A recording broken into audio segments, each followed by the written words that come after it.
Hey there, it's Suze from Goldin Auctions, and we're live here at the National Sports Collectors Convention in Chicago. This is my 9th show, and every single one gets better and better. And we have Ken Goldin right next to us, chatting away, making deals at the Goldin booth. And with us, we have our first guest. You know him as Those Back Pages on social media, and you better be subscribing to his YouTube page. Eric, thanks for coming. Hello, friends. Thank you, Suze, for having me. Appreciate it. Yeah, no problem. He is probably one of my first, I feel like, online friends. You know, when we started out as bloggers way back in the day, you know, sharing our passion of cards through our trade. I had a cardboard problem. What was the name of your blog? Those Back Pages. Those Back Pages. I knew that. So, but the cool thing is, like, every year, I see Eric at other shows too, but, like, the cool thing about the Nationals, like, every year you get to see those people, those friends you've made online because of that love of cards. So I know for you, because also for me, the big part of it is seeing those friends. What has that been like for you so far at the show, being able to see, especially now, this show specifically? Right. It's been 2 years since the last show, and it's the first time. This is, you know, my 11th show. So it's the first time that there's been such a lengthy period between visits. Yeah. And a bunch of my friends and I, we like to call it the family reunion, that we see each other once a year for the week. We catch up, how's your life going? And, you know, not always about collecting cardboard, but also life experiences. And so far, it's been unbelievably amazing. Yeah. So far, it's only Thursday, though. How many times have you had steak for dinner? Twice. Twice, so far. Okay. Yes. Just making sure. Just making sure you're keeping up. So, it's great because we've seen people, but it is the biggest sports card show in the world. What have you picked up so far? I like to look around a lot before I start picking stuff up, but this year's a little different. With the massive crowds and such, you can't really just say, "Oh, I'll come back to that later," and pick it up. So I've been able to pick up 2 separate Ichiro rookies so far. That's awesome. I know you have a very significant rookie collection. How does that fit in with your other? Do you have other Ichiro rookies? Like, how does that? I have a few others, but these are the top ones at the moment. I just feel at this time he's fairly underappreciated, and it is a little scary to think that his rookie cards are now 20 years old. Wow. Thanks for that. I needed that reminder. So for people who have never been to the National before, of which there's a lot of first-timers here this year, what is something you think they wouldn't realize about this show? I don't think they would realize or appreciate the scope, the size of this particular venue, the building, the amazing amounts of people that are here. It's a lot of people it's a very hard thing to correlate what it's like being here versus seeing it on the internet or on TV. You know, I like to tell people, when you go to your local show and you think it's a nice big show, that's like, you know, preseason football. And you come here, it's the Super Bowl. Yeah, I mean, we go to the White Plains show and same thing. Like, that's a big show. Yes. You could probably fill like 50 of them in this building. Yes, no joke. Yeah, I think that was the biggest thing I had to tell people too. They're like, "How big is it?" I'm like, "It's huge." They're like, "Oh, no, how big?" I'm like, "It's like an airport hangar, and then some." Like, it's a giant show, yeah, which is 100%. Have you even been able to see everything so far? No, not yet. And this is technically my 3rd day here, and I still haven't seen everything. What's the coolest thing you've seen so far? The Wagner SGC 3 that's over there. Yeah. That's pretty nice. You always did you take a picture with it? Yes. Okay, just trying. I feel like if you see a Wagner, you have to take a picture. Yes. Very because cool. And then that's another thing that people I think there might be at least one other one here as well in the room. So where else can you go and see 2 Wagners at the same time? Not my house. I'll tell you that. Mine either. Of all the venues, like we've been to Baltimore, Chicago, Cleveland, Atlantic City, where does this one rank up there for you? This one is the best. It's the best. What makes it the best? What makes it the best for me is because everything is really right here.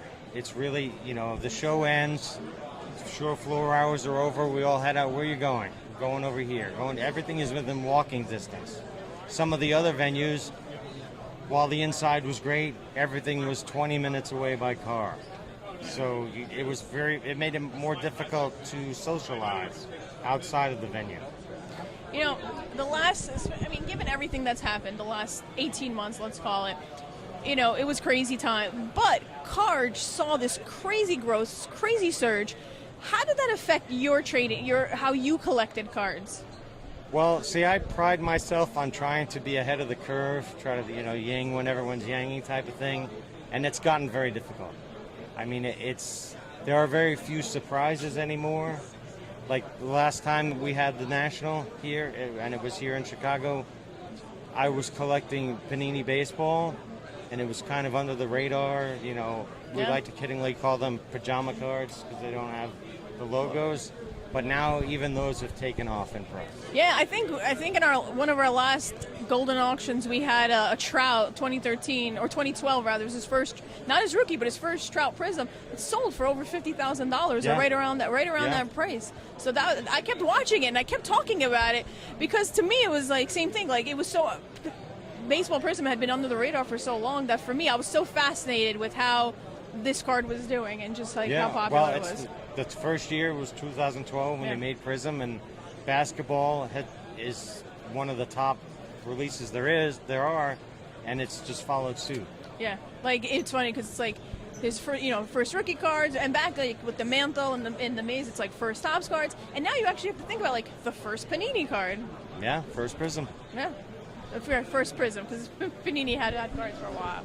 That's pretty cool. Do you have any? What were you picking up specifically? Was it certain guys you were picking up at the time? Then, yeah, actually, my first pickup at the show in 2019 was I picked up a PSA 9 2012 Trout Silver.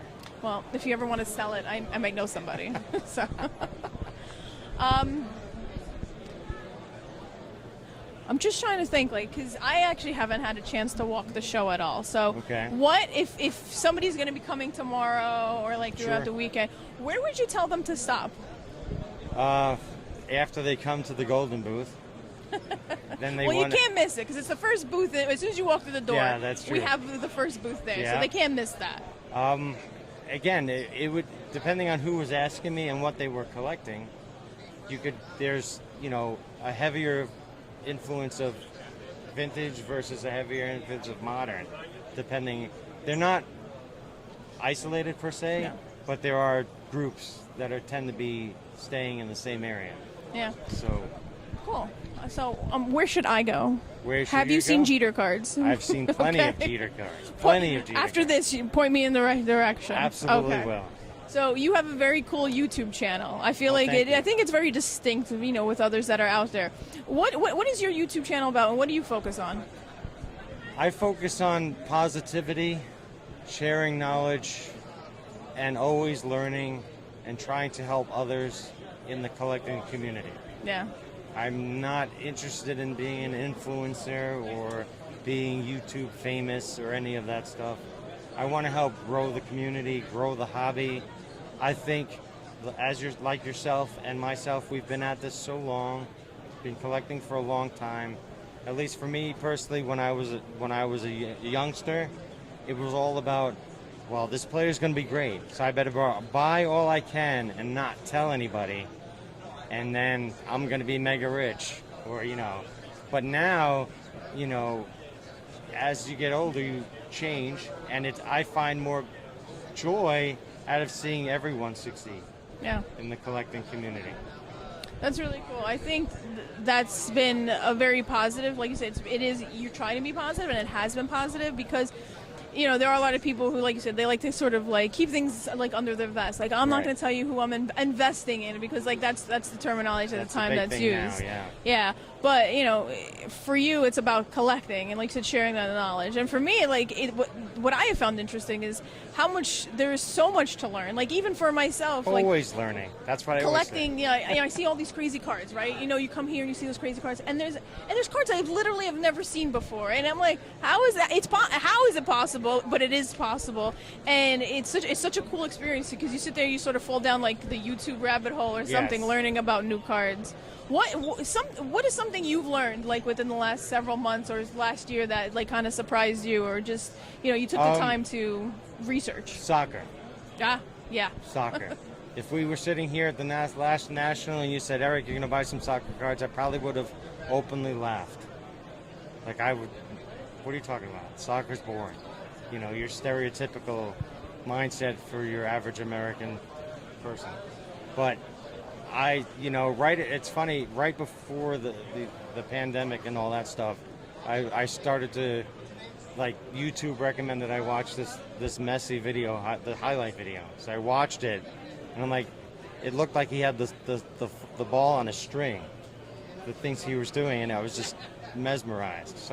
So me being a collector, I watched this video, and the next thing I did is I went right to eBay. Yeah. I said, all right, well, this guy's supposedly this awesome. Let me look at his cards. And I saw his cards were super cheap, like super cheap. That's not the case anymore. No, that honeymoon lasted about 4 months, and then everything took off. Yeah. That's pretty cool because we see a lot of, especially at Goldin, like we see a lot of soccer cards. Sure. And of the things that sort of grew within the last 18 months, soccer was probably at the top of that. Yeah, and I honestly feel it's not done yet because with the World Cup in a year. Yeah. And I don't think a lot of people realize the last time we had a World Cup in 2018, soccer cards were, calling them not relevant is probably inaccurate and way to say it. I have some soccer cards from that year. We all did. I mean, we all bought bought some. a pack or two of Prism, but it wasn't what it is now as far as soccer cards. I have a Team Albania card. There you go. They didn't do anything. It's okay. Neither did the U.S. team, so I guess it was okay. So, back to the national. What is, now you said 11 times, right? Yep. What is the craziest thing that you've ever seen at the national? As far as Anything. Like what is just something that blew your mind? Like, did somebody do something? I think, Did somebody, okay. Yeah. All right, I think the first time I saw a guy taken off in handcuffs. Okay, the first time. The first time. How many more times did that happen? I've seen it 3 or 4 times. Okay. But it was the first time it was shocking. Yeah, I can see that. What is the weirdest thing you've ever seen at the National? Ooh, that's a good question.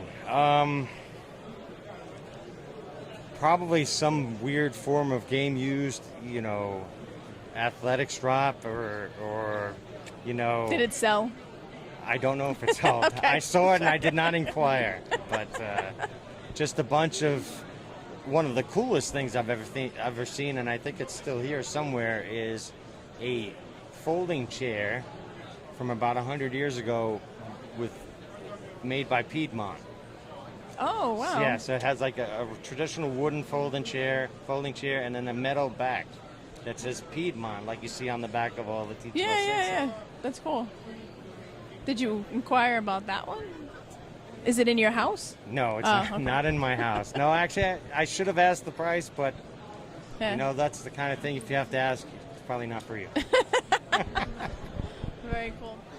Well, Eric, thank you so much for joining us here at the Goldin booth. I always enjoy talking to you. It's always a delight. Yeah, Thank it's you. been my pleasure. I really appreciate you having me on. It was a great time, and I'm really enjoying the show. And to anyone who's watching that they don't know if they should attend next year, 100% attend. Atlantic City. Atlantic City. Stay away from the slots and spend it on cards. Hi, we're here with our next guest, Kevin O'Neill. He is the Topps National Sales Director of cards. So when cards are being sold to different sort of dealers, he's the guy who's handling all that. It's a sort of thankless job, I feel like, especially these days. It's fun though. It's fun. It's great to see the growth of the the business, especially this last 2 years, but over the last 4 or 5 really. Oh, So, definitely, for sure. I mean, I was there. I used to work at Topps, full disclosure. I used to work That's at Topps. right. These are co-workers. Yeah, so we're here with Kevin's Corner. This makes me so mad. But It's been really crazy watching the growth of this hobby for the last couple of years. Specifically, what I want to talk about is like actually soccer cards. Yes. What have you seen at Topps with the growth of soccer? Yeah, it's been amazing, and people have talked about the growth of soccer just from a participation level for a long time. Now it's finally translating into sales, and in the hobby and in retail, from a collector standpoint. And we have 3 main licenses. We have the UEFA Champions League, which is probably the number one, Bundesliga, which is the German league, and then MLS. Bundesliga, I feel like, is really hot right now. Bundesliga is really hot. I feel like we've educated a ton of collectors on how to say Bundesliga, over the past 2 years. But they have a lot of, similar to baseball, where you're seeing a lot of core young players performing extremely well on the pitch. How about that? Same thing is happening. In soccer, it's been fantastic. So Dortmund has a player, Haaland, and they have a couple. Makuko, always mispronounce his name, and then Reina. They have another guy named Reina as well. So they have a really strong core, and Bundesliga we've seen a ton of growth on that the last 2 years. Yeah, at Goldin, we've sold a lot of Haaland cards for a significant amount of money. Yeah, he is amazing, and he's young, he's big. He's an incredible player. What can you sort of preview for like people watching regarding soccer, like things that are coming down the pipe for Topps? So we have actually, speaking of Bundesliga Finest, which is the first time we've done the Finest brand in Bundesliga. That releases Friday. Which is tomorrow? Yeah, tomorrow, right? Yes. Yeah. So then we have Stadium Club Chrome for UEFA Champions League that's coming out in 2 weeks. That's for the remainder of this year. For next year, we're planning some additional brands that I can't really get into right now, but look for additional brands on UEFA, Bundesliga, and MLS next year. They're secretive, but keep an eye out for what's coming, because that sounds really exciting. I personally love Stadium Club of any sport, so that sounds like it translates well in soccer because of just the cool stadium imagery, and from a soccer standpoint, it's been fantastic. Definitely. So we're here at the National Sports Collectors Convention. That's the big thing. How many of these have you been to? So I was thinking about it the other day. I think it's about 20th. Wow. Yeah. Was not expecting that. Yes. I think it's 2-0, which is hard to believe. Yeah, that's pretty crazy. Yeah, because I'm only 26 I or know, 27. You've been here since you were a kid. It's crazy. How's the show going for Topps? It's been fantastic. The crowds here are incredible. Last night, which is VIP preview night, that's usually like a Saturday. Just amazing. Today is incredible. We ramped up all of our activities at the booth this year. We're doing a little bit of everything. We have Pack Wars again with Alan. We have kids case breaks for free. We have some artists from our Project 70 stopping by today and tomorrow, and plus we're doing our Rapper Redemption program as well with exclusive Bowman set. So it's been busy. It's been really good. It's great to see. And Chicago is my favorite place to come to the National. Nothing against your Atlantic City, which is close to you, but no, I love Chicago, and the venue is great. All the hotels are close by, and it's been fun. Cool. Yeah. Have you had a chance to walk the floor at all? Not really. I've talked to a couple dealers that I know, but I have not been able to look for anything or buy anything yet. So it's hopefully by Sunday I will. So 20 years of the National. Yes. I'm going to ask you, what is the craziest thing you've ever seen here? It doesn't have to be even something somebody was selling. What is the craziest thing you've ever seen at the National? That's a great question. Man, oh man, I could let's see. I don't know. No stories of O.J. Simpson signing in his hotel room. There's some stories I don't know if I can tell. That's Goldin Live After Dark. Yeah, exactly. Yeah, I think I have to wait till after midnight. But no, it's. I say it's just amazing seeing. Out of the 20 years, it's been great seeing a lot of the same people. Stop by. I've seen kids that came here when they were 5 or 6. That are now 20. With you, right? As the kids camp group that were coming. Yeah, exactly. So that's been fantastic to watch. And just the National and the hobby in general, a lot of it's relationships. I mean, I've met some incredible people, in the hobby, and I think a lot of people, could say that. And it's nice being in the business, as long as I have, and to see the growth and the excitement around, sports cards and the National in general. How does this time compare to like other like sort of growth surges in the past that you've seen? So I honestly think it's been, like I said, I talked earlier about the last 2 years has been fantastic, but we've seen it since about 15, and a lot of that has to do with the young core of players, that have been playing baseball and other sports. So it's fantastic to watch. The great thing about this, what I've seen so far, and in general, a lot more kids are involved. I think there's more kids involved now than what there used to be, which is fantastic. I mean, that's the growth of the hobby. A lot of younger, like teenagers and kids in their 20s as well. So, and a lot of women. I've seen more females this year than what I have, in any previous years. Yeah, which is I agree great. with that too. Like for sure, like there are. Social media accounts dedicated to like promoting women in the hobby, which I love. I think is fantastic. Yep.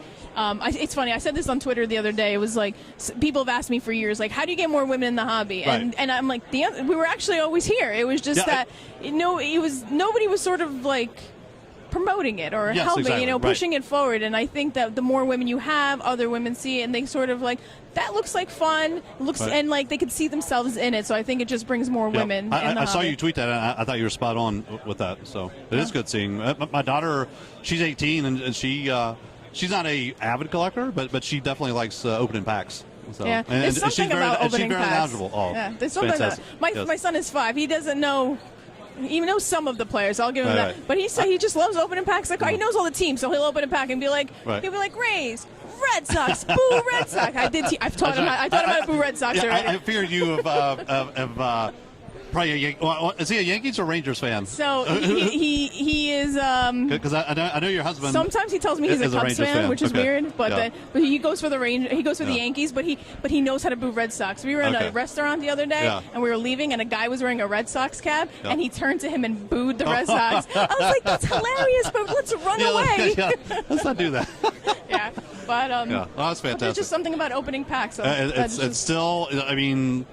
70 years of it, people are still doing it, which is fantastic. It's still that excitement. That's awesome. Well, Kevin, thanks for coming by. I really appreciate it. Thanks for having me, and stay busy. And you guys are doing great.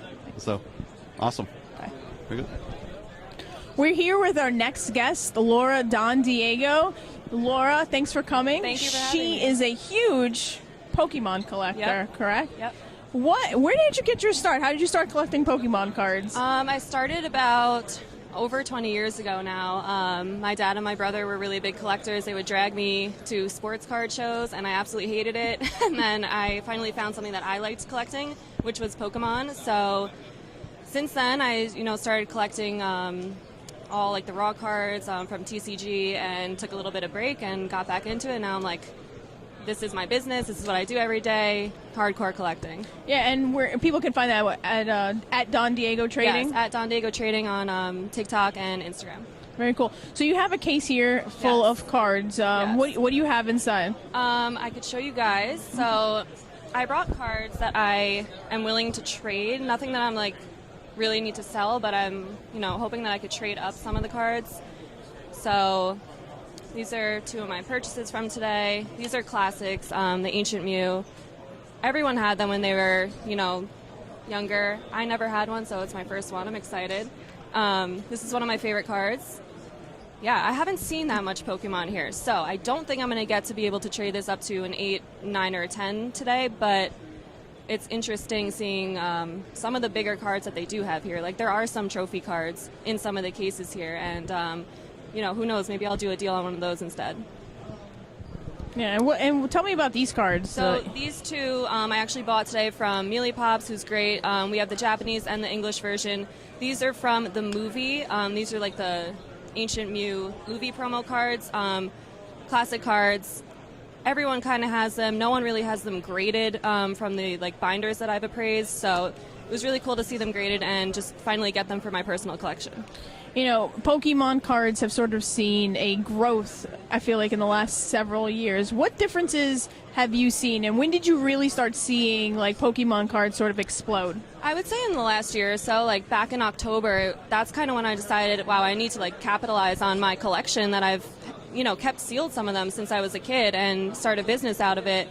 And it's interesting, the difference between sports and Pokemon. Like here, we're seeing cards from the 1900s in these cases, like the sports cards. Pokemon still has so much growth to come. Like it only started in '96, so let's think about this in another 20 years.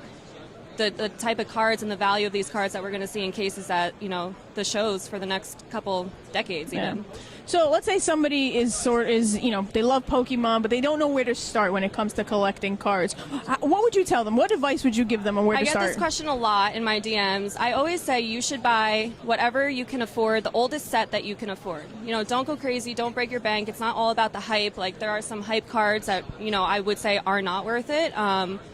Oldest set that you can afford, good condition. I always choose higher grades, and also anything you like. It's all about collecting what you like at the end of the day, too. Yeah, I'm sure you have, you said you have cards you want to trade, you have a business, but I'm sure you probably have some cards that are just yours. Like, You're never getting rid of them. Yes. Tell us some of those cards. My favorite card is Persian. It's not very rare, it's not very expensive, but it's my favorite card. So I'm trying to collect every variation of Persian that exists. So that'll be like my little personal, side venture that I just get to enjoy, and I'll never, ever sell it. That's very cool. Yeah, everybody has that sort of one thing that they love. Absolutely, yeah. And it's important to have that because at the end of the day, you should be able to look through your cards and just enjoy them. Yeah, for sure.